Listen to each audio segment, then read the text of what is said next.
3 containers ferrying counterfeit and concealed power cables were today intercepted by government agencies fighting illicit trade at the Port of Mombasa today. The 3 imported containers were seized at 3 freight stations. There has been a complaint for a long time regarding the counterfeits getting into Kenya and specifically by the East African cables.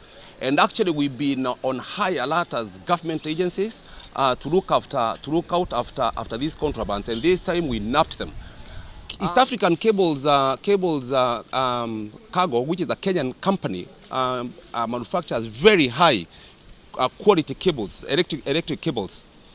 And these counterfeits were actually from China, and their labels which were purporting as if they were made in Kenya. If these goods got into the country, they would have a very, very negative implication to our local industry.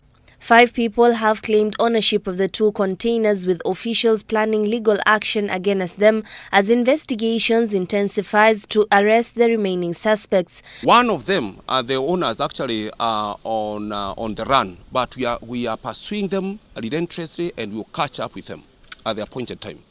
Let me warn the people who have been, the cartels who have been bringing in such goods. We will deal with them mercilessly, and the crackdown will continue relentlessly under the multi-agents, of course, banner.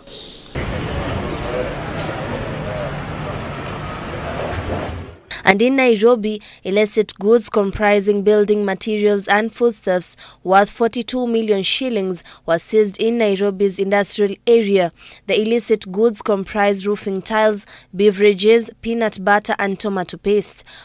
Earlier on, we had a consignment of stone-coated roofing tiles. A very huge consignment, was about 46 million, which is substandard as well.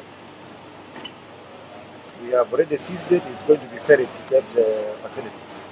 2 trucks were ferried to KBC yesterday. Some are still outstanding. They are here. And I believe the owners are already at KBC headquarters trying to resolve this issue with KBC. We had 1 arrest yesterday, and the arrested person is meant to be produced in court today, so we'll be able to confirm whether he proceeded to court. Officials said the products were illegally imported into the country.